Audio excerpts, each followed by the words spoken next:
Asahi est un pauvre petit puceau qui pourrait bien mourir devant son onglet incognito. Mais tout bascule quand il emballe sans le vouloir 5 canons qui s'installent chez lui pour devenir la mère de ses enfants. L'histoire commence quand Asahi regarde son émission de voyance préférée, où la voyante lui prédit des rencontres plutôt excitantes pour la journée. Asahi se demande ce que ça veut dire, mais comme il est en retard pour les cours, il n'y prête pas attention et file hors de chez lui. En allant à la gare, il percute soudain une intello canon nommée Aoi et se retrouve nez à nez avec son petit minou. Gêné, Aoi s'excuse de lui avoir fait sentir son poisson, puis s'enfuit en oubliant sa protection de pêche. Après l'avoir ramassé pour ses plaisirs nocturnes, il se dépêche d'aller à la gare, monte dans un train et s'étonne de le voir vide. Soudain, une bombe aux cheveux verts, très bien carrossée nommée Bai entre et s'assoit juste à côté de lui. Ça crispe Asahi et alors qu'il tente de calmer le rhino dans son pantalon, la fille s'assoupit sur son épaule. En dormant, elle commence à se frotter contre son bras, mais Asahi essaie désespérément de se libérer avant d'exploser. Dans la lutte, il atterrit par mégarde sur ses gros lolos, mais elle se réveille et shoot dans sa tête comme dans un ballon pour avoir été trop entreprenant. Craignant pour sa vie, le gars descend vite à la station suivante et décide de finir le trajet en courant. Arrivé devant un escalier, il se demande pourquoi sa matinée est si pourrie, et c'est là qu'il se rappelle la prédiction de la voyante. N'y pensant plus, il descend les marches, mais une fille trébuche de nulle part et finit par utiliser son visage comme tabouret. L'odeur de son fessier mal lavé fait bander Asahi et quand elle remarque sa tour de Jenga, elle l'écrase et s'enfuit en le traitant de pervers. Peu après, Asahi est à mi-chemin de l'école et se réjouit d'avoir enfin échappé à tout ce bordel. Mais juste là, un robot de nettoyage s'approche et lui tend un soutif rose en disant que c'est un déchet. Soudain, une petite bombe nommée Amelia accourt vers Asahi et l'accuse d'avoir piraté le robot pour voler des culottes. Asahi tente de se défendre, mais la folle continue de le traiter de voleur jusqu'à ce que le robot l'embarque car elle sent les ordures. En continuant sa route, Asahi voit un chien en rue se battre avec un garçon. Mais il ignore ce délire en ayant eu bien assez pour une seule matinée. Quand il arrive enfin à l'école, il se faufile en classe pour éviter que le prof ne remarque son retard. Pourtant, en s'asseyant, il réalise que les 4 bombes croisées plus tôt sont bizarrement toutes dans sa classe. Ne voulant pas être vu, Asahi se tourne rapidement vers la fenêtre. Mais la professeure, Bai, qui n'est autre que la fille rencontrée dans le train, le remarque aussitôt et lui ordonne de se tourner vers la classe. Nerveux, Asahi se retourne mais se pince les joues pour que les filles ne le reconnaissent pas. Hélas, elles le reconnaissent comme le pervers et le giflent, laissant des traces de mains sur son visage. Pendant le déjeuner, Yoshio, un ami d'Asahi, lui demande ce qu'il a fait aux reines du piège pour mériter un tel visage. Après qu'Asahi lui a tout raconté, Yoshio devient jaloux car il a toujours rêvé de se faire malmener par des filles. Pendant ce temps, au vestiaire, les filles critiquent Asahi après les incidents du matin, mais Aoi refuse de croire qu'il soit vraiment le méchant qu'elles décrivent. Plus tard, en sport, Asahi craint de mourir puceau car les filles le détestent, mais Yoshio l'encourage à dissiper le malentendu. Après le sport, Asahi trouve une lettre dans son casier lui demandant de se rendre sous le cerisier après les cours. Croyant à une blague, il l'ignore et va à la cafétéria où il croise Aoi qui lui réclame timidement son vêtement de soie. En fouillant sa poche, Asahi sort par erreur le sous-vêtement rose d'Amelia et Aoi le gifle pour avoir volé des dessous féminins. Plus tard, quand Asahi arrive à la cafétéria, il remarque que tous les encas sont épuisés. Maudissant son sort, il aperçoit Karine, la fille qui s'est assise sur lui et voit qu'elle n'a rien eu non plus. Alors il lui offre sa banane. Il explique que la banane est abîmée parce qu'elle était dans sa poche quand quelqu'un a frappé dessus. En entendant cela, Karine se souvient avoir frappé son antenne et réalise que c'était la banane dans sa poche depuis le début. Gênée, elle prend la banane et, après l'avoir mangée, le remercie. Ensuite, alors qu'Asahi prend un verre au distributeur, il croise Ilya, le garçon-chien, poursuivi par le même chien en rut. Voyant Asahi, Ilya se cache derrière lui en suppliant, mais en voulant jouer les héros, Asahi se fait plutôt prendre par derrière. Après le départ des chiens, Ilya le remercie de lui avoir sauvé la vie, mais Asahi veut juste que cette journée se termine et suggère de faire comme si rien n'était arrivé. En retournant en classe, Asahi croise Bai, qui voit qu'il a mal aux épaules, alors elle insiste pour le soigner et l'emmène à l'infirmerie. Après l'avoir soigné, elle s'excuse pour l'attaque dans le train, réalisant que c'était sa faute si elle s'était endormie sur lui. Asahi lui dit que c'est bon, mais Amelia entre soudainement et interrompt leur conversation. Bai s'en va donc, car Amelia insiste sur le fait qu'elle peut s'en occuper elle-même. Quand Asahi demande le problème, Amelia se plaint timidement d'avoir mal à la poitrine, alors Asahi lui rend son sous-vêtement. En le reprenant vite, elle admet avoir eu tort de l'accuser pour le robot et s'excuse. Après les cours, Asahi s'apprête à rentrer, mais la lettre tombe de son sac, lui rappelant le rendez-vous. Curieux, il se rend finalement sous le cerisier pour vérifier s'il s'agit vraiment d'une blague. Là, il rencontre soudainement Aoi, et quand il lui demande si elle a écrit la lettre, elle confirme. Elle s'excuse ensuite pour la gifle, mais Asahi la rassure. Alors qu'il lui rend son string, elle finit par lui avouer timidement ses sentiments. Avant qu'Asahi ne parle, elle lui rappelle la légende. Un couple formé sous un cerisier partagera un lien éternel. En entendant ça, le gars comprend qu'il est cuit, alors il lui dit vite fait qu'on voit ses dessous, ce qui la fait s'enfuir, morte de honte. Plus tard, alors qu'Asahi rentre chez lui en repensant à la confession soudaine d'Aoi, il est surpris par Ilya qui lui aboie dessus en faisant le chien. Après qu'Asahi a grondé le nain pour avoir failli lui causer une crise cardiaque, il lui demande ce qu'il veut, et Ilya commence à s'agiter comme s'il s'était fait dessus. Comme Asahi n'est pas d'humeur pour ses bêtises, il se lève pour partir, mais Ilya lui avoue soudainement qu'il est amoureux de lui. Dégoûté par son côté glauque à la Didi, Asahi refuse direct et lui dit d'aller se faire soigner. Ilya essaie de le convaincre qu'il est mieux foutu que la plupart des bombes, mais Bai débarque soudainement et embarque Asahi avec elle. Elle l'emmène en hâte dans une ruelle sombre, disant qu'elle n'a pas le temps d'expliquer et lui mord soudainement le cou. À ce moment-là, des hommes en noir arrivent dans la ruelle, et en voyant le couple faire des trucs bizarres, ils décident de les laisser tranquilles. Une fois parti, Bai prétend qu'un rappeur raté a essayé de sortir avec elle, et quand elle a refusé, il a envoyé ses sbires à ses trousses, et c'est pour ça qu'elle avait besoin d'Asahi. Elle s'excuse ensuite de l'avoir entraîné dans ses problèmes, mais avoue qu'elle ne le regrette pas parce qu'elle est amoureuse de lui. Alors qu'elle se rapproche, Asahi panique et lui rappelle qu'elle est censée être sa prof, mais Bai lui dit qu'elle peut aussi lui donner des leçons approfondies sur la vie d'adulte. Elle essaie ensuite de le tenter avec ses gros ballons, mais le gars s'est déjà vidé 3 fois aujourd'hui, alors il se tire. Alors qu'Asahi se dépêche de rentrer pour échapper à cette folie, Karine le repère et l'attaque habillée comme une mariée en fuite. Essayant d'ignorer la folle, Asahi marche vite, mais Karine le poursuit et l'avertit de ne pas ignorer un top modèle comme elle. Ça attire son attention, alors il s'arrête et quand il demande si elle est vraiment mannequin, Karine lui montre des panneaux publicitaires d'elle pour des marques. Malgré tout, Asahi demande pourquoi elle est habillée en mariée, alors Karine explique que c'est le jour de son mariage. Impatient de quitter cette cinglée, Asahi lui souhaite bonne chance, mais Karine l'attrape par les épaules et lui dit tout excité qu'il est le marié de son mariage. Quand Asahi demande pourquoi elle veut l'épouser, Karine révèle que c'est parce qu'elle est amoureuse de lui. Elle le traîne ensuite dans un hôtel pour qu'il puisse s'envoyer en l'air sans retenue, mais Asahi lui crie dessus parce qu'elle a trop la dalle. Asahi la piège ensuite en lui faisant fermer les yeux pour qu'ils disent leurs vœux et dès qu'elle le fait, le gars se barre plus vite que Flash. Alors qu'il continue son chemin, Asahi se demande quand il est devenu ce roi du riz que toutes les filles veulent se taper. Mais en chemin, il tombe sur une autre folle qui demande des signatures, et quand Asahi refuse, elle lui barre la route et exige qu'il signe. Finalement, Asahi accepte, mais il remarque que c'est un certificat de mariage, alors il le jette immédiatement. À ce moment-là, la cinglée retire son déguisement, révélant qu'il s'agit en fait d'Amelia. Quand Asahi exige de savoir pourquoi elle essaie de le piéger pour qu'il l'épouse, Amelia dit que c'est parce qu'elle meurt d'envie de goûter son latte à l'avoine. Pendant qu'ils se disputent, le même robot dément apparaît et commence à tirer sur le short tout pourri d'Amelia. Pendant ce temps, Asahi s'éclipse discrètement et finit par rentrer chez lui, soulagé d'avoir survécu à ce chaos. Cependant, en ouvrant la porte de son antre, il voit les 5 canons à genoux, prêts à passer à la casserole. Flippé, il referme la porte, croyant être chez Johnny Sins, mais Aoi le traîne à l'intérieur. Assis sur le canapé, Asahi entend un message de son père, disant que ses 4 beautés sont ses futures épouses, et Ilya est incluse s'il veut s'amuser. Le père lui dit alors qu'à partir de maintenant, il devra vivre avec elle pour pouvoir choisir sa mariée. Dès que le message finit, Asahi proteste, refusant de vivre avec elle, mais les filles l'encerclent, se disputant pour savoir qui lui fera la première gâterie. Ne supportant plus la dispute, il leur hurle d'arrêter et de foutre le camp de son appartement. Pourtant, après leurs supplications, disant qu'elles n'ont nulle part où aller, il accepte qu'elles restent à condition qu'elles ne dérangent pas ses moments en solo. Plus tard, au dîner, elles essaient toutes de lui donner des boulettes, mais Asahi leur crie d'arrêter de se comporter comme des traînées désespérées. Après le dîner, Asahi va se doucher tranquille, mais Karine déboule, espérant goûter à sa sauce, alors il la vire comme une fille facile. Quand il s'installe enfin pour sa douche, il voit Amelia cachée sous la baignoire qui mate son engin, alors il la sort de là et la gronde pour son impudeur.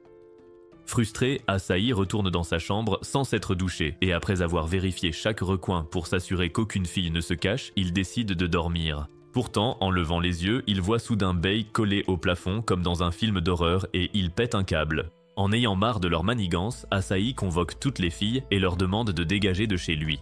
Mais quand elle le supplie, Asahi décide de quitter l'appartement à la place. Après avoir erré dans les rues comme un personnage de jeu, il finit dans un sanctuaire où il contemple les cerisiers en fleurs. Soudain, Aoi le rejoint et quand Asahi demande comment elle l'a trouvé, elle dit que son instinct lui a dit qu'il serait là. Elle présente alors ses excuses pour leur comportement et promet qu'elles vont s'en aller, mais Asahi finit par accepter qu'elle reste, incapable de mettre à la porte de si jolies filles. Cependant, il les prévient d'arrêter de le chercher et Aoi accepte. En rentrant, il remarque que les autres ont déjà fait leur valise, alors il leur demande de rester, ce qui les excite. Cette nuit-là, Asahi remarque que quelqu'un fait des trucs pas nets sous ses draps. En découvrant tout ça, il trouve Amelia essayant de presser son orteil sur l'acte de mariage, alors il lui hurle de sortir de sa chambre. Le lendemain matin, il se plaint à Aoi du coup d'Amelia, mais Aoi lui dit que c'est parce qu'elle l'aime toute. Juste après, Karine arrive à moitié endormie, demandant sa serviette, alors Aoi la guide là où elle l'avait négligemment laissé tomber. Après le départ de Karine, Bai apparaît soudainement, demandant sa tablette et Aoi lui rend après l'avoir trouvée sur le canapé. Bai la remercie et après son départ, Amelia arrive avec juste une serviette demandant son soutien-gorge. Asahi manque de faire une crise cardiaque, mais Aoi lui dit où elle peut le trouver, alors elle s'en va. Peu après, Didi Junior rejoint Aoi pour écrire des noms en kanji sur l'omelette au riz et Asahi s'extasie sur son talent. Voulant aussi des éloges, Amelia se précipite à table pour écrire le nom d'Asahi sur son omelette. Mais dans son empressement, la fille écervelée finit par faire un vrai carnage. Ce jour-là, à l'école, pendant le cours sur les kanji, la prof demande à Karine de faire un exercice au tableau, et Karine s'en sort à merveille, comme une experte. Alors que la prof la félicite, Amelia devient jalouse, et quand vient l'exercice suivant, elle se porte tout de suite volontaire. Cependant, après avoir écrit fièrement sa réponse, la prof la réprimande pour son échec total, et la classe se moque d'elle. Avant de partir, la prof annonce un test de kanji pour la semaine suivante, puis encourage tout le monde à faire de son mieux. Pourtant, alors que les autres élèves se plaignent de ce test surprise, Amelia affirme fièrement que ce sera un jeu d'enfant.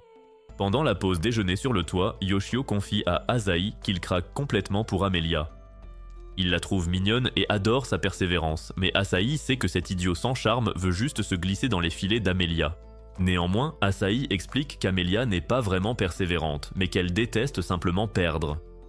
Il raconte qu'Amelia a perdu un jour au Shifumi contre un présentateur télé, et que pendant des jours, la folle a tenté d'apprendre tous les codes de triche possibles. Quand elle a enfin cru avoir compris, elle a défié tout le monde à la maison, pariant même son pudding spécial, mais elle a fini par le perdre et a pleuré comme un bébé. Après avoir entendu ça, Yoshio se plaint qu'Asahi vive le rêve de tout homme, chouchouté par 4 beautés fatales, alors que lui est toujours coincé chez sa mère. Plus tard, ce soir-là, alors que Aoi, Ilia et Bai font la vaisselle, Karine prend la main d'Asahi et lui propose une lutte sans retenue, mais Asahi l'envoie balader. Il demande ensuite où est Amelia et apprenant qu'elle est dans sa chambre, il laisse Karine en plan pour aller voir comment elle va. Arrivé devant sa porte, il l'entend pousser des petits cris de joie, ce qui l'effraie un peu. Comme elle continue ses bruits bizarres, Asahi ne tient plus et entre brusquement pour voir ce qu'il se passe. Cependant, il est surpris de voir des kanji écrits partout sur les murs, et il comprend alors qu'Amelia révisait pour le test. Quand elle se plaint de la difficulté des kanji, Asahi lui propose alors de l'aider avec des cours après l'école. Le lendemain, après les cours, ils se retrouvent à la bibliothèque pour étudier. Il lui donne un exercice pour tester son niveau, mais même si Amelia prétend fièrement que c'est inutile, il insiste pour qu'elle le fasse. Ensuite, elle affirme avec suffisance que c'était facile, mais Asahi la réprimande pour ses bêtises et lui conseille de se concentrer sur les bases. Ce soir-là, après le dîner, tout le monde remarque qu'Amelia s'est encore une fois enfermée dans sa chambre. Des heures plus tard, quand Asahi va voir Amelia, il voit la lumière allumée et comprend qu'elle étudie encore à cette heure tardive. Même en classe, le lendemain, Amelia continue de réviser ses kanji, ce qui inquiète Asahi. Après leur cours à la bibliothèque, ce jour-là, il suggère de rentrer car il est tard, mais Amelia refuse et insiste pour qu'il parte sans elle. Asahi lui demande alors pourquoi elle s'acharne tant à apprendre l'écriture des kanji, et avant qu'elle ne réponde, il lui conseille de ne pas trop en faire juste pour une note d'examen. En entendant cela, Amelia craque et crie que ça ne sert à rien d'essayer si elle n'obtient pas de résultat. Fondant en larmes, elle dit qu'elle veut utiliser sa langue même si elle est étrangère, puis elle s'enfuit. Le soir même, les filles s'inquiètent pour Amelia, qui s'est enfermée dans sa chambre et n'a pas dîné, alors Asahi décide d'aller voir comment elle va. Quand il entre dans sa chambre, il trouve Amelia recroquevillée comme un chat et en train de sangloter. Il essaie ensuite de lui parler et au début, elle lui dit de partir. Mais alors qu'il se retourne pour s'en aller, elle s'effondre, disant qu'elle se déteste d'être aussi têtue. En pleurant toutes les larmes de son corps, elle dit qu'Asahi doit détester les filles égocentriques comme elle. Mais Asahi lui dit qu'en fait, il l'envie et apprécie à quel point elle a travaillé dur. Il lui tapote alors la tête et l'encourage à ne pas se détester, mais à ce moment-là, Amelia a un soudain flashback d'un garçon faisant la même chose par le passé. Cependant, elle redevient vite son moi arrogante habituel et exige qu'Asahi la soumette au lieu de lui tapoter la tête comme si elle était une gamine. Sa bêtise amuse Asahi, alors il lui offre un carnet de kanji analogique pour l'aider à en mémoriser davantage et Amelia le remercie disant qu'elle le chérira. Pendant ce temps, les autres filles regardent par la porte pour voir si Asahi et Amelia sont déjà en train de s'envoyer en l'air. Mais quand Asahi ouvre la porte, elles tombent toutes devant lui et sont embarrassées par leurs actions. Au fil des jours, Amelia s'améliore en écriture de kanjis et pour montrer ses progrès, elle plaçarde des mots en kanjis partout sur les murs de la maison. Quelques jours plus tard, quand il passe enfin le test de kanji, Amelia fait de son mieux et quand les résultats tombent, elle obtient 70%. Les autres filles sont super fières d'elle, et même si Amelia fait comme si de rien n'était, au fond, elle est reconnaissante envers Asahi de l'avoir aidée pour les cours. Pendant la pause déjeuner, Asahi trouve un mot de remerciement dans sa boîte à lunch, et cela le fait sourire, réalisant qu'il vient d'Amelia. Il remarque aussi que son nom a été magnifiquement écrit en kanjis sur son omuris, et quand Yoshio le voit, il devient jaloux et maudit sa vie misérable. Plusieurs jours plus tard, Ilia se souvient que son père lui a ordonné de vivre comme un garçon plutôt que comme une fille, et elle jure d'obéir. Alors qu'elle se remémore cela dans la salle de bain, Asahi entre soudainement, ce qui la fait paniquer. Plus tard ce jour-là, les filles décident d'organiser une tombola, le premier prix étant un séjour aux sources thermales pour deux. Même si Aoi a hâte de gagner pour pouvoir chanter un opéra en privé sur le micro d'Asahi, elle demande à Ilia d'essayer en premier. Quand Ilia appuie sur le bouton, elle gagne le premier prix et par une étrange coïncidence, Aoi et Bai aussi. Ainsi, la semaine suivante, Asahi et ses beautés arrivent aux sources thermales pour s'amuser un peu. Cependant, quand ils voient le masque d'horreur à l'entrée de la source, ils se demandent s'ils sont au bon endroit. Amelia, par contre, est excitée car elle a lu des choses sur la source et sur le mannequin sexy d'OnlyFans qui gère l'endroit. Peu après, quand ils rencontrent la dame responsable de la source, ils sont terrifiés car elle a un visage que seul Bob, le bricoleur, pourrait réparer. Quand le monstre demande pourquoi ils sont sans voix, Bai ment en disant qu'ils sont éblouis par sa beauté. Ravi par le compliment, la face d'épouvantail la remercie puis propose de les conduire à leur chambre. Aussitôt, Asahi demande à ce que les garçons soient séparés des filles, ce qui signifie que lui et Ilia partageront une chambre. Mais alors que les filles protestent, insistant pour rester ensemble, l'aubergiste ignore leur râle et les guide vers leur chambre. Dans la chambre des garçons, Asahi remarque qu'Ilia est tendu, alors il lui demande s'il préférerait rester avec les filles. Pris au dépourvu par la question, Ilia prétend que ce n'est pas la raison de sa tension, mais qu'il a honte car la nuit, il ronfle comme un générateur défectueux. Mais Asahi lui dit de ne pas stresser pour des bêtises, puis lui donne une petite fessée pour le remonter, laissant Ilia embarrassée.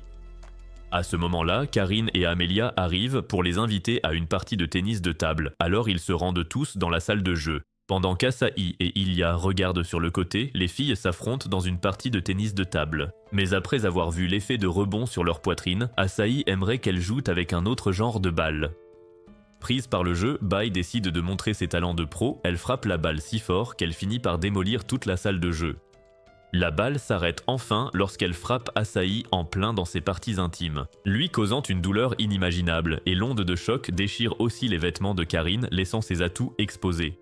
Plus tard, ce soir-là, après le dîner, la vieille horreur dégoûtante propose de leur servir un plateau tengu. Quand Asahi demande si la source chaude a un tengu, elle répond oui, expliquant que les tengus vivaient près de la source autrefois. Quand Amelia demande ce qu'est un tengu, Bai la traite d'idiote avant d'expliquer que les tengus sont des créatures légendaires. Awa lui montre aussi l'un des masques effrayants sur le mur, disant que c'est exactement à quoi ressemble un tengu. Plus tard, alors qu'Asahi et Ilia s'apprêtent à entrer dans la source chaude, Ilia craint qu'Asahi ne voit enfin sa poitrine et réalise qu'elle est une fille. Mais quand Asahi remarque qu'elle est perdue dans ses pensées, il lui donne une petite fessée et lui dit de se dépêcher. Ilia se plaint qu'elle n'aime pas les fessées, mais en se retournant, elle voit le petit engin d'Asahi et lui dit aussitôt de couvrir cette horreur. Asahi part ensuite, lui demandant de le rejoindre, tandis qu'Ilia panique sur la façon de garder son secret. À ce moment-là, elle remarque le masque effrayant au long nez sur le mur et le cache sous sa serviette. En entrant dans la source chaude, Asaki est totalement choqué de voir l'énorme bosse dans sa région génitale.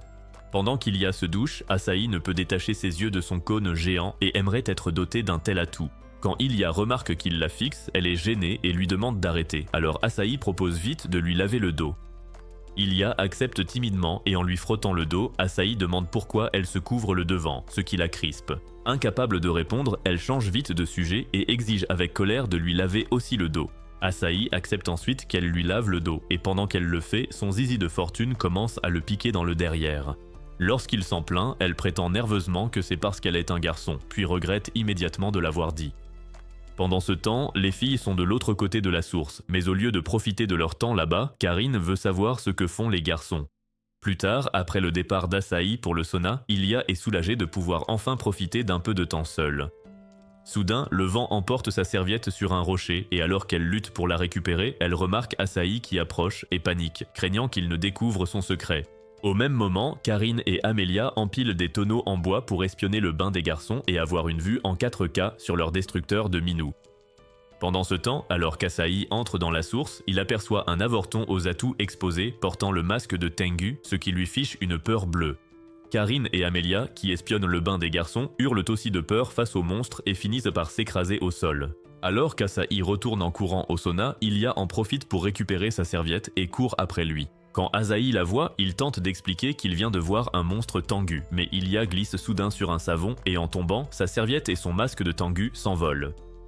Quelques minutes plus tard, Ilya se réveille et se retrouve au lit avec Asahi qui la regarde fixement. Lorsqu'elle demande pourquoi elle est au lit, Asahi explique qu'elle s'est évanouie après s'être cogné la tête assez violemment. Il s'excuse ensuite de lui avoir donné une fessée, pensant qu'elle était un garçon, mais Ilya lui demande de ne pas s'excuser, expliquant qu'elle est la seule coupable de lui avoir fait croire qu'elle était un garçon. Quand Asahi demande pourquoi elle a fait ça, Ilya explique que son vaurien de père avait toujours voulu un fils et que c'était sa dernière volonté qu'elle se fasse passer pour un garçon. Quand Asahi lui demande si elle préfère vivre en garçon ou en fille, Ilya craque, avouant qu'elle a toujours envié la vie de petite fille. Alors Asahi la serre dans ses bras et promet d'être son vrai papa à partir de maintenant. Il l'encourage aussi à commencer à vivre comme une fille pour qu'il puisse craquer sans aucun sentiment de remords. Le fait d'être enlacé par Asahi déclenche un souvenir du passé d'Ilya où elle le voit quand il était petit garçon. Alors qu'Asahi est sur le point de partir, elle l'arrête et le remercie de l'avoir aidé avec son problème d'identité. Le lendemain, après leur retour des sources chaudes, les filles voient Ilya habillée en fille pour la première fois et sont sous le choc. Lorsqu'elles demandent pourquoi elle se travestit, Ilya se présente avec enthousiasme sous le nom d'Irina, son vrai nom. Le même jour à l'école, tout le monde remarque la nouvelle transformation d'Ilya et ils ne peuvent s'empêcher d'en parler. Pendant qu'Asahi et Yoshio en discutent, Bai surgit soudainement et leur dit d'aller en cours. Cependant, alors qu'ils s'apprêtent à partir, elle arrête Asahi et ajuste sa cravate, ce qui fait bouder Yoshio de jalousie. En classe, Yoshio traite Asahi de petit vénard, parce qu'il profite des avantages d'être le protagoniste, car son rêve avait toujours été que Mademoiselle Gros Canon ajuste sa propre cravate. Plus tard dans la journée, Bai boit jusqu'à l'hébétude et commence à agir bizarrement comme vos mères après 2 shots de tequila. À ce moment, Ilya remarque les atouts de Bai et quand elle le mentionne, Bai propose à Asahi de boire à sa fontaine de jouvence. Mais le puceau inutile recrache tout et refuse cette offre épicée. Après avoir fait des siennes, Bai finit par s'endormir sur le canapé, alors Asahi l'aborde dans son lit. Cependant, quand il va dans sa chambre pour dormir aussi, il remarque quelqu'un sous ses draps. Pensant que c'est l'une des filles, il tire dessus avec colère, pour tomber sur un vieux macho qui l'assomme. L'instant d'après, Asahi se réveille dans une pièce sombre, ligotée comme une victime de 50 nuances de gré. Alors qu'il se demande ce qui se passe, le vieux fou apparaît sur une télé et l'informe qu'il sert d'appât pour une tueuse inconnue. Alors qu'Asahi lutte pour se libérer, quelqu'un fait irruption et le vieux fou ordonne à ses hommes d'aller sur le lieu de l'explosion. Quand la lumière s'allume, Asahi est choqué de voir Bai qui prend alors des photos osées de lui ligotées pour son usage personnel. Après l'avoir libéré, elle lui donne de l'huile pour bébé et un peigne vibrant comme arme avant de lui dire qu'ils doivent filer. En quittant la pièce, Asahi découvre un homme inconscient dans le couloir. Quand il demande à Bai ce qui est arrivé, elle prétend qu'il était déjà dans cet état à son arrivée. Soudain, un voyou les attaque, mais Bai lui broie les noix, permettant à Asahi de l'assommer. Quand un autre surgit, Bai utilise son fouet pour le tirer par la jambe, tandis qu'Asahi fait vibrer son crâne jusqu'à l'évanouissement. Pour éviter qu'Asahi ne découvre ses capacités, Bai le flatte en disant qu'il est un mâle alpha, et l'idiot sourit fièrement. Lorsqu'ils atteignent l'ascenseur, ils réalisent qu'il est bloqué. Bai devine qu'une erreur du système principal a dû causer la panne de courant. Pour que l'ascenseur fonctionne, elle dit qu'ils doivent aller à la salle de contrôle. Utilisant sa rétine bionique pour scanner le bâtiment, elle découvre que la salle est au 10e étage, juste en dessous, et propose d'y aller. Comme la porte des escaliers est aussi verrouillée, ils entrent dans la salle de contrôle par la fenêtre. Après que Bai a piraté l'ordinateur, elle résout le problème et les lumières finissent par se rallumer. Mais soudain, Monsieur Macho apparaît, disant qu'il attendait Bai, qu'il appelle Bloody Tiger. Quand Asahi se demande pourquoi ce moche l'appelle Bloody Tiger, le type réalise qu'Asahi ne sait rien d'elle, alors il décide de l'éclairer. Il y a des années, Bai était une agente qui terrifiait tous les malfrats de la pègre. D'innombrables organisations criminelles ont péri de ses mains, laissant des rivières de sang partout. Bloody Tiger était son nom de code et le colosse veut se venger pour son équipe que Bai a anéantie autrefois. Cela dit, Monsieur Macho attaque et quand Bai tente de l'arrêter, il lui attrape la jambe et la projette contre le mur. Comprenant à quel point cet homme est dangereux, Bai crie à Asahi de fuir pour se sauver, mais l'idiot refuse en lui rappelant qu'il est le héros de l'histoire. Alors que le costaud s'approche pour en finir, Bai tente de le sauver, mais elle se fait encore étaler d'un seul coup de poing. Refusant d'abandonner, Bai attaque à nouveau et cette fois, elle parvient à lui coller un poing dans son visage ridé. Cependant, le type l'attrape par la jambe en plein vol et menace de lui déchirer la cuisse pour y réchauffer sa viande la nuit. À ce moment-là, Bai ordonne à Asahi d'actionner l'interrupteur et quand Asahi appuie sur le bouton, les cordes du lit tournant emmêlent le grand monstre et l'immobilisent. Bai et Asahi parviennent à s'échapper, mais arrivée à l'ascenseur, Bai remarque la main en sang d'Asahi, alors elle déchire sa robe courte pour lui bander la main. Elle s'excuse ensuite de l'avoir mis dans une situation aussi risquée, expliquant qu'elle avait toujours détesté sa vie d'assassin. C'est pourquoi elle a quitté l'organisation et a choisi de devenir enseignante afin de se construire une vie pleine de sens.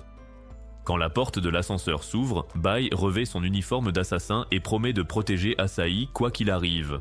Au premier étage, plus de 10 voyous attendent, mais Bai passe à l'action, les neutralisant avec des attaques rapides et précises tandis qu'Asahi reste inutile.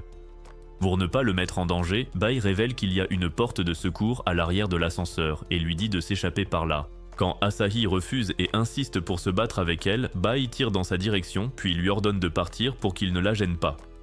À contre-cœur, Asahi accepte, mais il se fige au moment où il entend un coup de feu. Pendant ce temps, après avoir neutralisé d'autres voyous, Bai sort du bâtiment et fond en larmes pour avoir tiré sur Asahi.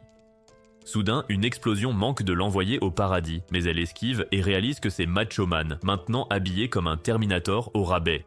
Alors qu'elle essaie de lui tirer dessus, ses balles ricochent, et en représailles, la pâle copie de Terminator allonge son bras pour l'écraser contre le mur. Il lui dit de faire ses dernières prières, mais soudain, un extincteur frappe sa main, le forçant à la lâcher. À ce moment-là, Asahi apparaît et fonce sur lui, mais il se fait éjecter comme une mouche inutile. En regardant Asahi se battre pour elle, Bai se souvient soudain d'un moment de sa vie passée où il l'avait aussi défendue contre des brutes. De retour au combat, Macho Man attrape Asahi par sa robe, mais elle glisse facilement, révélant le corps d'Asahi couvert d'huile pour bébé. Quand Asahi asperge la brute d'huile pour bébé, son armure robotique déraille, permettant à Asahi de l'électrocuter, tandis que Bai l'achève d'un coup de poing dévastateur.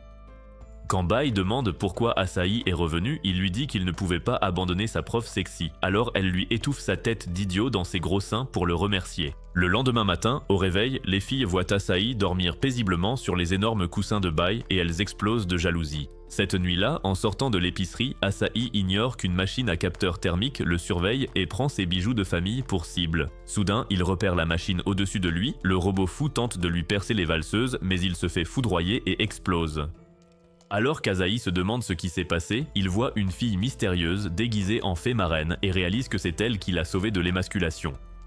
Le lendemain à l'école, Asahi parle à Yoshio de la fée qui l'a sauvé la nuit dernière. Mais Yoshio se demande si le dernier boulon de son cerveau n'a pas fini par lâcher. C'est alors que Karine arrive, exigeant qu'il s'envoie en l'air, mais Asahi la gronde car elle a toujours le feu aux fesses. Soudain, un truc dehors attire l'attention de Karine, et en regardant par la fenêtre, ils voient qu'ils sont attaqués par un robot géant. Aoi identifie immédiatement la machine comme étant le castrateur à torsion. Tandis que la panique s'installe, Yoshio montre un reportage à Asahi sur sa tablette. D'après la présentatrice, l'énorme machine volante est une technologie alien qui attaque toute la ville. Soudain, Bai arrive et dit à tout le monde de s'éloigner de la fenêtre. Mais avant qu'ils ne bougent, l'un des robots foreurs tire un puissant rayon d'énergie sur eux. Heureusement, Bai pousse Asahi, mais Yoshio n'a pas cette chance car le rayon le touche et fixe un drôle d'appareil à sa taille. Alors qu'il essaie de l'enlever, l'engin s'active et fait exploser son petit service et la douleur atroce le fait s'évanouir. Asahi court voir son pote et c'est là qu'il réalise que ses bijoux et son tuyau ont disparu. Tout le monde est sous le choc, alors pour éviter d'autres drames, Bai leur conseille d'attendre les instructions en classe. Mais Ilia remarque vite que Karine a disparu. Pendant ce temps, Karine est sur le toit pour attaquer la machine alien, mais alors qu'elle active ses pouvoirs, Asahi surgit et la prend en flagrant délit. Réalisant que c'était la fée d'hier soir, il essaie de l'interroger, mais une drôle de créature rose apparaît et dit qu'il n'y a pas de temps à perdre. Le lutin rose promet que Karine expliquera tout plus tard, mais pour l'instant, il demande à Asahi de tâter les airbags de Karine. Choqué, Asahi proteste, mais la créature le pousse sur Karine et il finit par lui presser les miches plus qu'un acteur de P-Hub. Ça donne de l'énergie à Karine, alors elle bombarde la grosse machine alien avec un puissant brasier. Mais alors qu'elle la croit détruite, elle réalise que son attaque n'a même pas laissé une égratignure. Mais son énergie est déjà épuisée, et alors qu'elle tente de regagner le toit, elle reprend sa forme normale et s'écrase sur Asahi. La créature duveteuse suggère alors de battre en retraite, ils entrent donc dans une salle de classe. Là, Asahi demande des explications, et Karine explique que tout a commencé quand elle a emménagé en ville. Ce jour-là, elle faisait une séance photo en extérieur, quand soudain, l'animal chewing gum l'a percuté. Heureusement, elle l'a sauvé, et pour ça, la bestiole rose lui demande de conclure un pacte pour devenir une magical girl. Comme ça avait l'air cool, Karine a accepté, mais elle le regrette car chaque nuit, elle doit jouer les justicières bénévoles. Après ces explications, l'animal en pixels se présente comme Bonnie Blue, un esprit de la planète Écrase Minou. Quand Asahi l'interroge sur les robots volants, Bonnie explique que ce sont des voleurs de boules, des monstres venus voler les engins de plaisir des garçons. Il révèle aussi que d'autres voleurs de boules quittent l'unité centrale et qu'ils vont bientôt faire exploser les bijoux de famille de tous les mâles sur Terre, les rendant impuissants. Effrayé par cette révélation, Asahi demande comment les arrêter et Bonnie révèle que le seul moyen est de maximiser les pouvoirs de Karine. Pour ce faire, Bonnie les emmène tous les deux dans un van, puis murmure à l'oreille de Karine avant de disparaître. En entrant dans le van, Asahi remarque un compteur mural allant de 1 à 10, mais quand il se tourne pour demander à quoi il sert, il voit Karine se déshabiller et panique. Quand il lui demande ce qu'elle fabrique, Karine lui dit qu'elle a besoin de sa sauce blanche pour devenir plus forte. Quand Asahi refuse, Karine retire ses vêtements avec colère, lui saute dessus et lui arrache ses habits. Elle le presse ensuite de bénir ses pêches avec son cobra royal.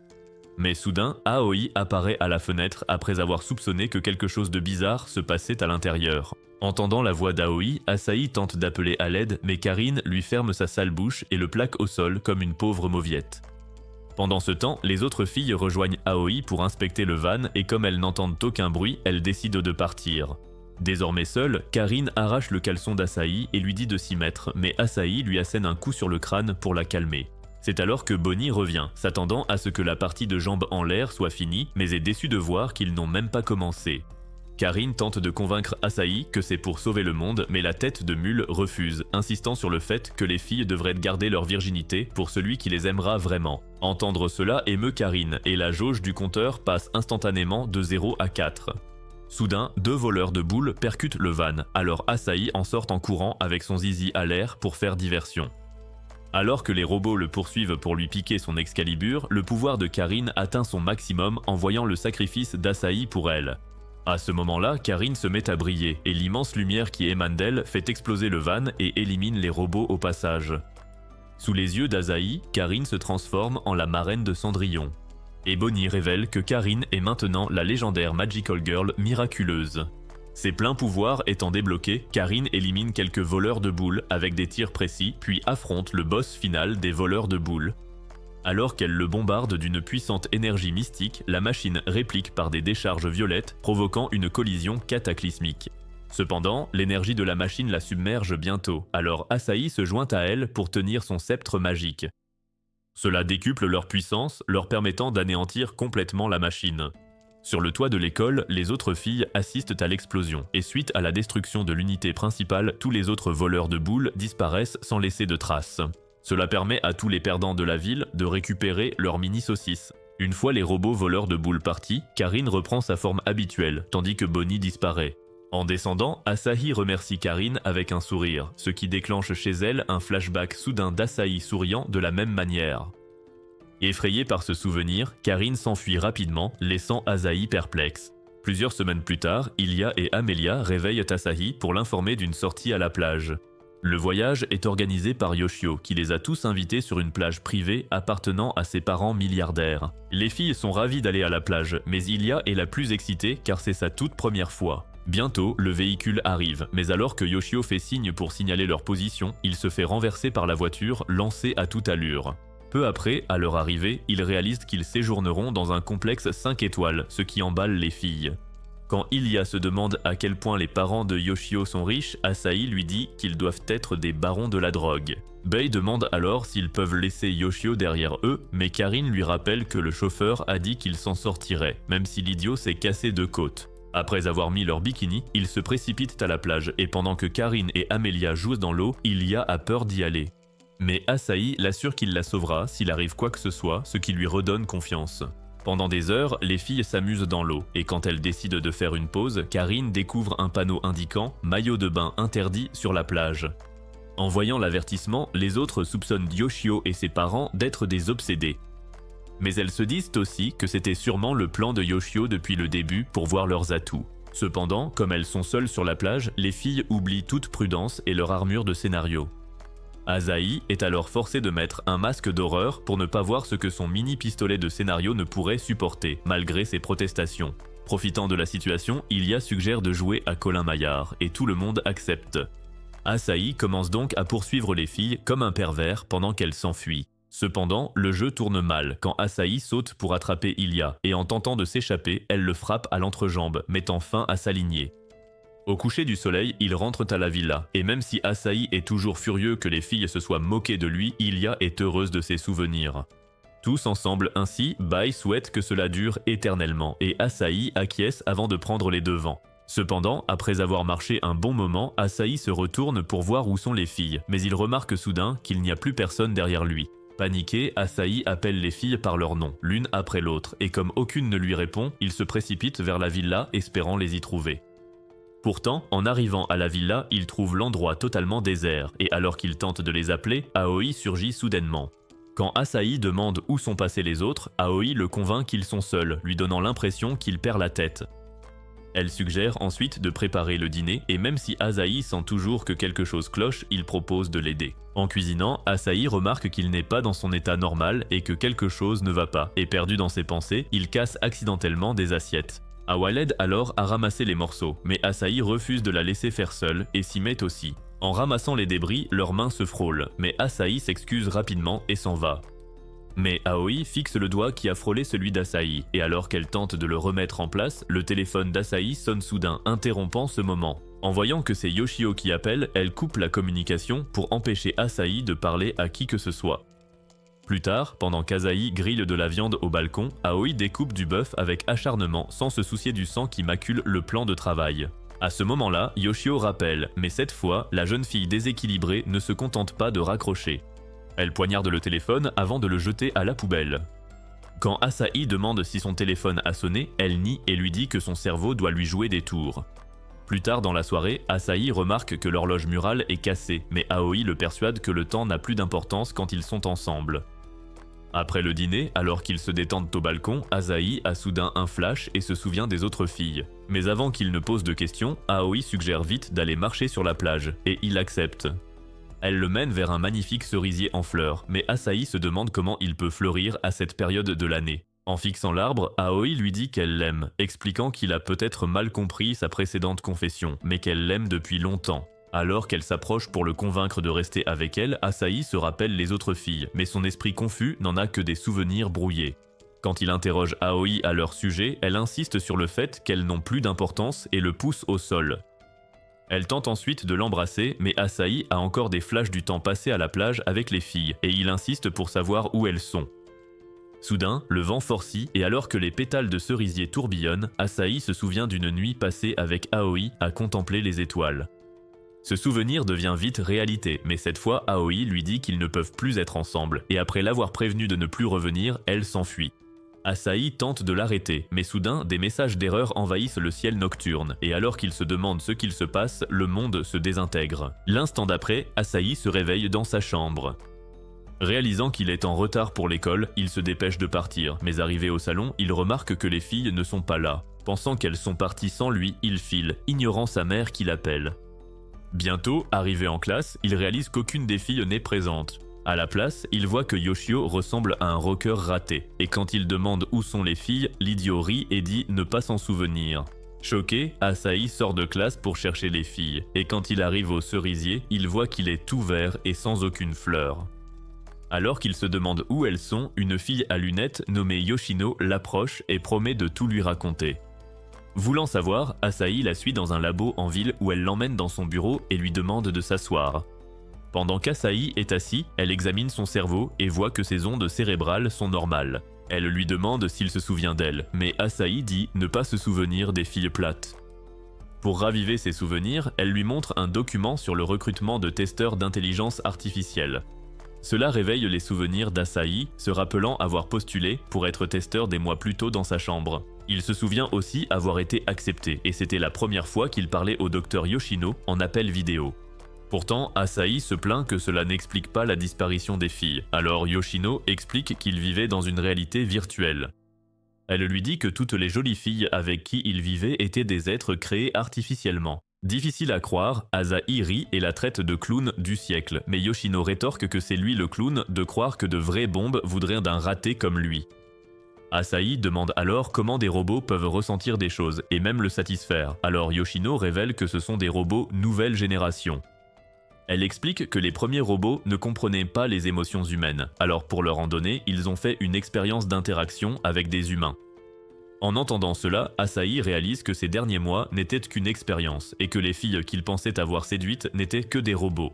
Alors que ses souvenirs affluent, Yoshino révèle que tout s'était passé comme prévu et que les résultats de son expérience étaient impressionnants. Cependant, tout s'est effondré le jour de la plage quand le faux Yoshio, leur observateur, a eu un grave accident, les forçant à tout arrêter. Elle assure à Asahi qu'il est de retour à sa triste réalité, mais Asahi refuse de l'accepter. Il l'attrape par le col en exigeant qu'elle lui rende ses filles, mais Yoshino lui crie d'accepter la vérité en face. En voyant son sérieux, Asahi finit par s'effondrer, réalisant enfin qu'elle ne plaisantait pas. Soudain, une fille nommée Ubukata entre pour prévenir Yoshino que le patron arrive, puis la réprimande d'avoir fait venir Asahi. Mais avant de pouvoir le cacher, le chef entre et, voyant Yoshino, lui rappelle avec colère qu'elle était suspendue pour s'être comportée comme une folle. Ainsi, pour avoir désobéi à ses ordres, il la renvoie et exige qu'elle quitte les lieux sur le champ. Yoshino quitte alors le bâtiment avec Asahi, mais dehors, elle lui dit qu'il y a encore beaucoup à savoir. En prenant un café à côté, elle révèle qu'il y a 3 ans, un chercheur, Izawa, a fait une percée majeure sur l'interaction humain-bot. Plus tard ce soir-là, Asahi marche sous la pluie, essayant encore de se faire à sa nouvelle réalité. Il se rappelle Yoshino lui disant qu'Izawa avait une fille nommée Ai, qu'il aimait tendrement et qu'elle était sa meilleure amie enfant. Ils jouaient ensemble, faisaient tout ensemble, et en grandissant, elle le défendait toujours quand on l'intimidait. Après un temps, son père a quitté le labo pour se consacrer à ses recherches personnelles. Travaillant seul, il a avancé sa théorie sur les bots possédant des réactions émotionnelles humaines. Mais la tragédie a frappé quand sa fille unique est tombée gravement malade et peu après, elle est morte, brisant le cœur d'Asahi. Attristé par la perte, le docteur a copié les données cérébrales de sa fille avant qu'elle ne soit enterrée. Devant la tombe d'Ai, Asahi s'effondre en larmes en réalisant enfin que les souvenirs et données d'Ai avaient été implantés dans les filles. Les semaines suivantes, tout le système technologique du pays subit une perturbation soudaine rendant l'accès au téléphone difficile. En fixant un écran publicitaire, Yoshino remarque un reflet fugace d'Aoi, ce qui lui fait réaliser qu'Aoi est responsable de la panne. Pendant ce temps, chez lui, Asahi fait de son mieux pour oublier les filles et poursuivre sa triste vie avec sa mère. Au même moment, la société Cavendish en charge des bots tente d'accéder aux satellites qui les contrôlent, mais tous leurs efforts sont vains. Les bots ont pris le contrôle total du satellite et quand le chef se demande quoi faire, Izawa suggère d'appeler Yoshino. Le fier chef, cependant, l'avertit de ne plus jamais mentionner le nom de Yoshino. Un technicien prévient que si la situation perdure, dans le pire des cas, ils devront peut-être se débarrasser du satellite entier. Plus tard, Izawa appelle Yoshino pour l'informer du désastre au labo et révèle que les bots ont envoyé un message qu'elle a décodé. Chez Asahi, alors qu'il fixe le collier d'Ai en se rappelant leur passé, il reçoit un message de sa mère disant que quelqu'un est venu le voir. Bientôt, Yoshino arrive dans la chambre d'Asahi. Comme c'est sa première fois dans une chambre de garçon, elle cherche un magazine Playboy sous son lit. Mais Asahi n'est pas d'humeur, alors il la soulève comme une figurine et exige de savoir pourquoi elle veut le voir. Elle dit qu'elle s'inquiétait pour lui et qu'elle est contente de le voir agir normalement. Mais Asahi lui dit de garder sa sollicitude pour l'idiot qui l'a fait craquer la nuit. Voyant qu'il n'est pas prêt à être taquiné, Yoshino avoue qu'elle est venue parce qu'elle a besoin de son aide. Elle le supplie de retourner dans le monde virtuel, expliquant le problème, mais Asahi craque disant qu'elle en demande trop. Alors que Yoshino tente de le convaincre, il fond en larmes, lui disant qu'elle lui rappelle un souvenir douloureux qu'il tente d'oublier. Il se rappelle les derniers mots d'Aoi à la plage, quand elle a dit qu'ils ne pouvaient pas être ensemble et lui a interdit de revenir. Le voyant s'effondrer, Yoshino révèle qu'Aoi était le premier bot créé à l'image d'Ai et que les autres filles ont été ajustées après elle.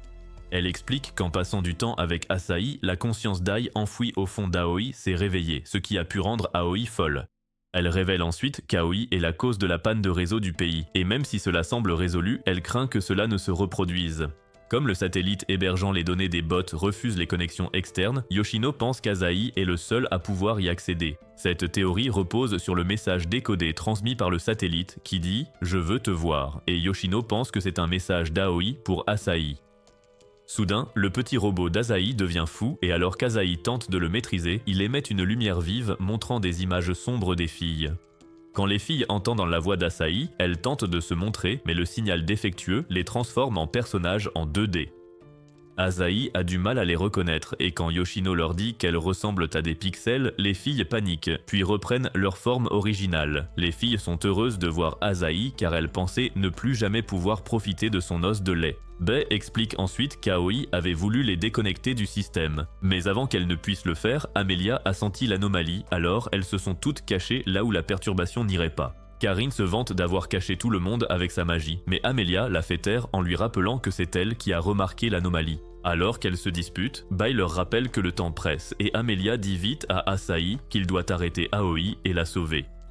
Quand Asahi demande ce qu'elles veulent dire, Bai explique qu'Aoi lutte contre des émotions ingérables, ce qui lui fait perdre la tête. Elles disent toutes qu'Asahi leur manque et le supplient de sauver Aoi, mais Yoshino reçoit un appel d'Ubukata qui l'informe qu'un programme d'effacement va être lancé.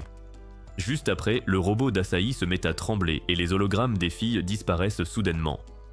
À ce moment, il voit une fumée épaisse en ville, et quand le courant se coupe, Yoshino craint que cela ne cause encore plus de dégâts.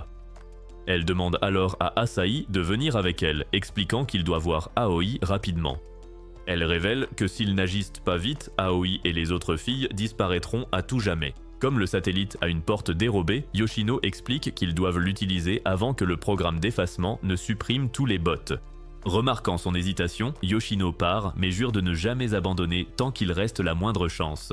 Désormais seule, Asahi s'assoit sur son lit, repensant à l'avertissement de Yoshino. Les filles pourraient disparaître à jamais. Alors que ses souvenirs avec les filles affluent, il se rappelle aussi le peu de temps passé avec Ai, son premier amour.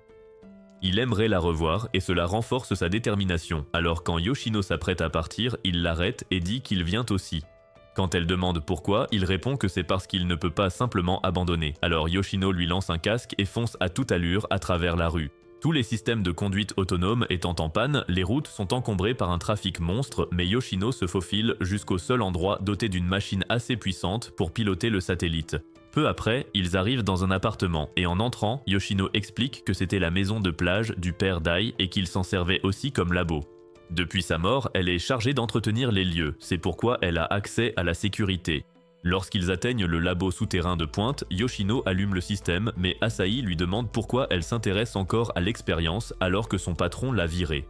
En entendant cela, Yoshino se rappelle un jour, avant le début de l'expérience, où elle a demandé à Aoi si elle aimerait essayer quelque chose de nouveau. Après s'être creusé la tête un instant, Aoi a répondu qu'elle aimerait tomber amoureuse et se faire culbuter par de vrais gars et non par des langages informatiques. Dans le présent, Yoshino réalise enfin que cela doit être la raison pour laquelle Aoi a pété les plombs. Après avoir activé le signal, Asahi se prépare à entrer dans le monde virtuel, mais Yoshino l'avertit de ne pas s'emporter et de ne pas se laisser distraire par des gros seins virtuels. Elle prévient aussi qu'Aoi pourrait tenter de le piéger là-dedans, mais après avoir regardé le pendentif d'Ai, Asahi l'assure qu'il est prêt. Alors qu'il s'allonge dans la capsule, Yoshino lui dit de faire attention puis lui rappelle que la mission est de sauver les filles. L'instant d'après, Asahi se retrouve dans la matrice pour s'apercevoir que son animal en peluche est là avec lui.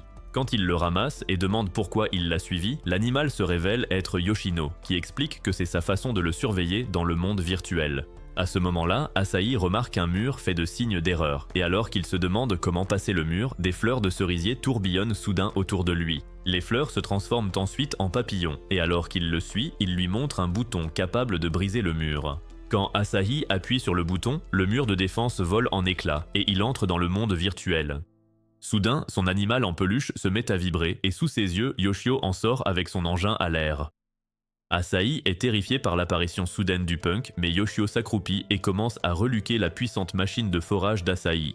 À ce moment-là, un robot de nettoyage s'approche, jacassant sur la déconnexion des cibles. Alors qu'il éjecte l'animal en peluche d'Asahi, Yoshio crie de s'enfuir, avertissant que s'ils sont pris, le robot les déconnectera de force du système. Ils sont ensuite attaqués par les chiens hormonaux, et alors qu'ils tentent de s'échapper, ils sont entourés de nombreux robots de nettoyage menaçant de les déconnecter. Tout en cherchant désespérément une issue, Asahi entend les voix des filles émanant d'une cascade voisine. À ce moment-là, Yoshio se fait attraper par les chiens, mais Asahi le sauve, et ensemble, ils plongent dans l'eau. L'eau les projette à travers un portail, et ils se retrouvent dans une pièce avec les filles debout au-dessus d'eux. Asahi est ravi de les voir, mais alors qu'ils se lèvent, les filles sont horrifiées par leurs longs concombres, alors elle les gifle pour s'être montrée sans vêtements. Amelia réprimande ensuite Asahi d'avoir amené Yoshio, mais Yoshio explique qu'il est Yoshino et qu'elle les surveille depuis le début sous diverses formes. Comme les filles sont mal à l'aise avec Yoshino, elles se transforment en Bonnie, et les filles s'attachent immédiatement à la petite Rose. Quand Bei remercie Asahi d'être venu les sauver, les autres s'accrochent aussi à lui pour profiter de sa chaleur avant de le remercier à leur tour. Mais Bonnie interrompt les effusions en leur rappelant qu'ils doivent rapidement retrouver Aoi. Après que Bonnie a révélé qu'Ai s'est réveillée en Aoi, Amelia explique qu'elles ont toutes ressenti les souvenirs d'Ai en elles. Elle ajoute que d'après ses souvenirs, Aoi veut voir Asahi mais pas Ai et ses sentiments contradictoires ont déclenché la chaîne d'événements. Mais pour résoudre le problème, Karine conclut qu'Asahi doit voir Aoi. Cependant, Bonnie prévient qu'ils doivent surmonter deux obstacles majeurs, les programmes de déconnexion et le programme d'effacement. Alors que les filles ont peur, Asahi les assure qu'il est leur prince charmant, mais Bonnie prévient que s'il est pris par l'effaceur, son cerveau sera grillé. Pourtant, Asahi insiste qu'il ne se fera pas prendre et après qu'Amelia a localisé Aoi, elle prévient qu'il sera difficile de l'atteindre car elle est protégée. Elle ajoute cependant qu'il pourrait y avoir un passage secret laissé ouvert par Aoi pour les aider à la retrouver. Alors qu'ils quittent la pièce pour leur mission, ils traversent un mur matriciel et entrent dans une autre chambre. Asahi reconnaît immédiatement la pièce comme celle où le gars costaud a eu les joues rougies façon 50 nuances de Grey. Après qu'Amelia les a guidés vers le hall, ils tombent sur des statues d'hommes portant d'étranges lunettes. Quand Bonnie essaie de vérifier s'ils sont vivants, l'un d'eux s'active soudainement et l'attrape par les oreilles. Heureusement, elle se libère, et alors que d'autres hommes sans visage arrivent, les filles se transforment en version féminine de la Ligue des Justiciers pour tous les fumer. Asahi est stupéfait par leur pouvoir incroyable, mais il remarque alors que l'un des hommes sans visage est sur le point de s'autodétruire. Alors qu'il sauve Bonnie de l'explosion, il s'écrase contre une fenêtre et tombe soudainement dans un espace sombre. Ils se retrouvent bientôt dans un manoir, et quand Bonnie suggère de retrouver les autres, Asahi demande si les filles ont été programmées dès le début pour le rencontrer. Prise au dépourvu, Yoshino répond oui, ce qui fait réaliser à Asahi qu'elles ont aussi été programmées pour l'aimer et non parce qu'il a un charisme divin. Pendant ce temps, alors que Bai cherche Asahi, sa poitrine généreuse cherche aussi un endroit où se poser. Mais en chemin, elle rencontre certains des types sans visage et les neutralise sans effort. Finalement, elle trouve Asahi, mais elle s'arrête, remarquant qu'il a une conversation sérieuse avec Yoshino. Au même moment, Yoshino explique que bien que les filles aient été programmées pour l'aimer, avec le temps, elles ont été séduites et troublées par leurs émotions. Ravi d'entendre cela, Asahi suggère de continuer à chercher les filles, mais quand Bai se montre, ils entendent Tilia crier. Alors qu'ils se précipitent pour enquêter sur son cri, ils finissent par trouver les autres, mais réalisent qu'ils sont attaqués par l'effaceur. Le robot géant crache alors de l'énergie violette, ranimant les types sans visage déjà effacés en programme de suppression brutaux. Cette fois, ils attaquent de façon plus coordonnée, et quand l'un d'eux saisit Bonnie, il la déchire jusqu'à l'effacement. Alors qu'un autre attaque, Asahi le renvoie dans le monde des pixels. Mais quand Bai le presse de rester à l'écart car il est humain, il insiste pour se battre et protéger ses filles. Ensemble, ils éliminent plusieurs de ces types sans visage, mais après s'être réfugiés dans une église, un faux commando surgit de nulle part pour les arrêter devant la porte de fer. Lassé de sa tête d'idiot, Bai le bat comme un moins que rien et l'envoie valser dans les airs. Alors qu'Asahi peine à actionner le levier de la porte, d'autres types sans visage et même un programme effaceur arrivent. Mais Bai rejoint Asahi, et ensemble, ils parviennent enfin à abaisser le levier. À ce moment, d'autres mutants surgissent, et alors que les filles entrent dans la matrice, elles réalisent que quelqu'un doit rester pour fermer la porte. Bai décide alors de se sacrifier, et après avoir remercié Asahi de l'avoir protégé et de lui avoir appris l'amour, elle le pousse dans la matrice, mais il récupère son ruban. À cet instant, il se revoit des années plus tôt protégeant Ai du harcèlement, bien qu'il se soit fait frapper pour avoir été trop protecteur. Après qu'Ai a soigné sa blessure avec un sourire, Bai lui adresse ce même sourire aujourd'hui en lui disant qu'elle l'aime. Alors qu'Asahi atterrit de l'autre côté, Bai détruit les commandes et, repensant à leurs souvenirs communs, elle affronte seule les mutants. De l'autre côté, le ruban de Bai disparaît, faisant comprendre à Asahi qu'elle a été effacée du système, et il hurle de douleur. Pendant ce temps, au labo, Yoshino réalise qu'elle ne peut plus se connecter au monde virtuel. Mais soudain, elle entend un grand fracas et quand Ubukata apparaît, elle comprend que la fille au look emo a encastré sa voiture devant l'entrée. Ubukata explique qu'elle ne sait pas conduire une boîte manuelle, alors Yoshino lui pardonne son imprudence et l'emmène dans son labo. Alors qu'elle explique ses difficultés de connexion, Yoshino reçoit soudain une notification indiquant que Bai a été supprimé du système. Choqué, Yoshino dit qu'il lui reste une chose à tenter et demande alors de l'aide à Ubukata. Pendant ce temps, après avoir pleuré Bai, Asahi insiste pour avancer, mais Karin lui barre la route et l'accuse d'être insensible malgré le sacrifice de Bai. Asahi lui répond qu'ils doivent bouger pour s'en sortir. Il pleure en se rappelant que Bai lui disait de ne pas rester immobile, mais d'avancer, ce qui renforce sa volonté de protéger les autres filles. En ouvrant la porte suivante, ils entrent dans la matrice qui les mène à une version virtuelle de leur école. En cherchant la sortie dans l'école, ils tombent sur l'un des programmes effaceurs qui attaque Ilia. Mais Asahi la sauve avec un courage héroïque, laissant le champ libre à Karin pour l'achever. Malheureusement, Asahi est blessé, alors il l'emmène dans une salle de classe pour le soigner. Une fois qu'Ilia a fini de le panser, Karin regarde la salle et demande à Asahi à quoi ressemble une vraie école. Ilia aimerait aussi le savoir, alors Asahi avoue qu'il n'est pas allé à l'école depuis des mois. Il dit qu'il n'avait plus l'énergie de rien faire, ni le courage de se lier d'amitié avec quiconque depuis la mort d'Ai. À ce moment, Amelia annonce avoir trouvé la porte suivante, mais en montant les escaliers pour s'y rendre, il réalise qu'ils s'effondrent les uns après les autres. Alors qu'ils commencent à paniquer, Asahi repère le papillon qui l'avait aidé plus tôt, alors lui et les filles le suivent, ce qui les mène à travers un portail sur le mur. Après avoir franchi une autre porte, ils arrivent sur le toit où ils aperçoivent des milliers de programmes effaceurs planant dans le ciel. Pour atteindre la porte suivante, Karin suggère que quelqu'un serve d'appât pour distraire les robots. Alors elle et Elijah acceptent de rester en arrière pendant qu'Asahi et Amelia avancent. Même si Asahi n'aime pas l'idée de laisser quelqu'un derrière lui, les fillettes insistent. Leur décision est prise et elles s'envolent. En activant le mode Super Saiyan, elles travaillent ensemble pour détruire quelques robots effaceurs. Et voyant à quel point les filles se débrouillent bien, Amelia presse Asahi de continuer. À contre-cœur, Asahi accepte et une fois qu'ils ont atteint la porte suivante, Elijah détruit l'interrupteur. Pendant ce temps, Asahi et Amelia se retrouvent dans une bibliothèque et après avoir couru à travers d'innombrables étagères, Amelia s'arrête devant l'une d'elles. Lorsqu'elle appuie sur un bouton, les étagères s'écartent, révélant un ascenseur et en y entrant, Amelia raconte à Asahi un souvenir du jour où il l'a aidé pour ses leçons de kanji. Il y a des années, Ai avait trouvé un chiot errant et avait décidé de le garder, même si son père l'avait prévenu qu'un jour, le propriétaire pourrait venir le chercher. Au cours des jours suivants, elle s'est occupée du chiot avec Asahi et ils ont créé un lien avec lui. Mais un jour, le propriétaire est venu chercher le chiot, ce qui a laissé Ai le cœur brisé.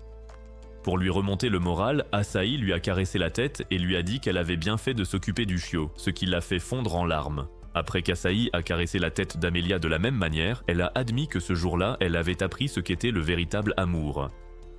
Pendant ce temps, alors que Karin et Elijah se reposent après avoir combattu de nombreux preneurs de balles, Elijah demande quand Karin a réalisé qu'elle aimait Asahi et Karin répond que c'était après avoir vaincu les preneurs de balles. Ce jour-là, elle a aussi eu un souvenir d'Asahi encourageant Ai alors qu'elle essayait de faire un salto arrière sur une barre.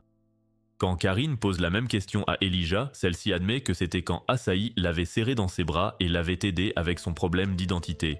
Ce jour-là, elle a aussi eu un souvenir d'Ai s'enfuyant de chez son père après qu'il l'ait offensée. Mais alors qu'elle se cachait, Asahi est venu lui remonter le moral. Dans le présent, l'un des robots d'évasion les repère soudainement là où ils se reposent, et de nombreux robots attaquent. Pendant ce temps, Asahi et Amelia atteignent la porte finale, mais après avoir reçu un message de Karine et Elijah sur ses écouteurs, Amelia rend les cartes de kanji qu'Asahi lui avait offertes. Elle lui dit qu'elle ne regrette pas leur rencontre ni tout le temps qu'ils ont passé ensemble comme une famille. À ce moment-là, 2 papillons apparaissent, et alors qu'ils passent par un portail au sol, Amelia lui dit que c'est le chemin secret menant à Aoi et Ai. Quand Asahi lui rappelle qu'ils doivent attendre Karine et Elijah, il remarque des robots d'évasion sur le toit tentant de s'introduire, alors Amelia diffuse le message reçu des filles sur ses écouteurs. Karin lui dit qu'elle va bien quoi qu'il arrive et que son sourire est tout ce qui compte pour elle. Juste après avoir envoyé le message, elle se sacrifie mais parvient à emporter quelques robots avec elle.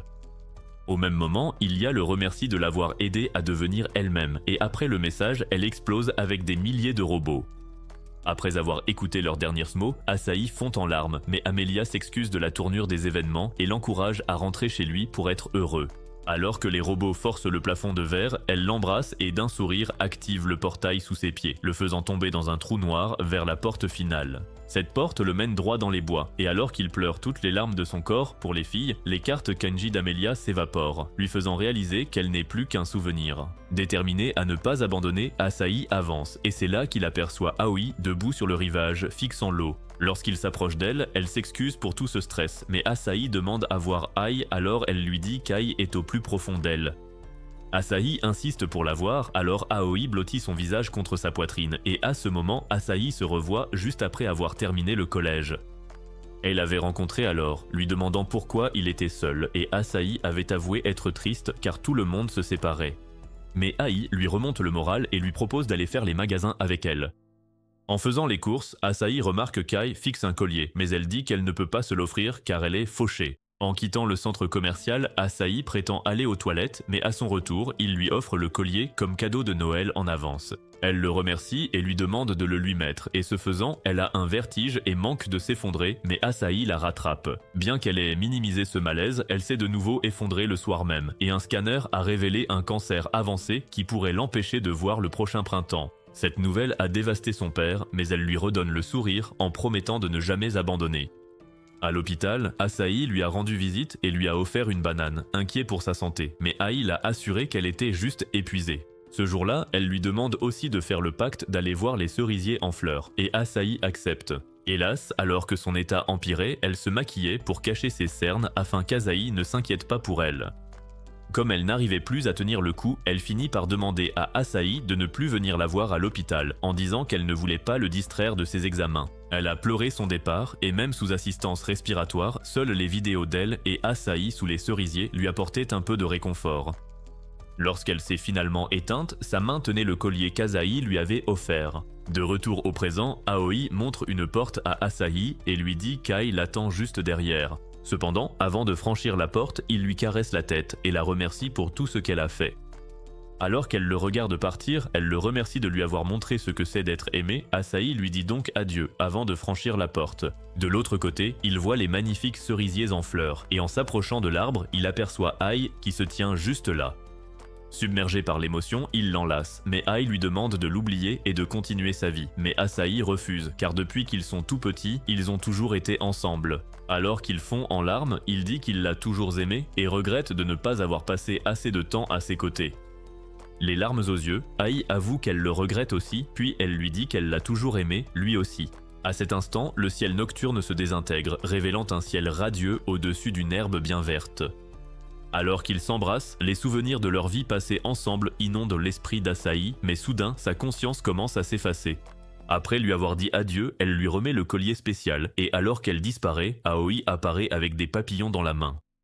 L'instant d'après, Asahi se réveille dans le monde réel, et d'une manière ou d'une autre, le collier d'Ai l'a suivi jusque-là. Alors que Yoshino lui souhaite bon retour, Ubukata attire l'attention de tous vers le balcon, et une fois là-bas, il voit que le satellite est tombé de l'espace, tel une étoile filante. Ubukata souligne que cela signifie que la société Cavendish ferait sûrement faillite, mais Yoshino n'en a absolument rien à faire. Se tournant vers Asahi, elle remarque que ce sacré crétin leur montre fièrement son engin tout dur, ce qui fait hurler Ubukata sous le choc. Des années plus tard, Asahi entre enfin à l'université, mais il est toujours coincé avec son pote raté de Yoshio. Et alors que la ville est redevenue normale, Yoshino a été promu à la tête de l'entreprise d'intelligence artificielle. Pendant ce temps, après qu'Asahi a déposé des fleurs sur la tombe d'Ai, il rentre chez lui et trouve 5 colis qui l'attendent. Quand il essaie de voir ce qu'il y a dedans, Amelia surgit soudainement de la boîte, tandis que les autres filles sortent des autres, désormais dotées de nouveaux corps et d'une force renouvelée pour danser sur son manche. Alors qu'elle câline Asahi sur le canapé, Aoi arrive aussi dans un nouveau corps et sonne à la porte, ravi de retrouver Asahi une fois de plus. Commentez Fille Robot si vous avez vu ce récap jusqu'au bout, et si vous aimez ce genre de vidéo, abonnez-vous à la chaîne et regardez la vidéo suivante.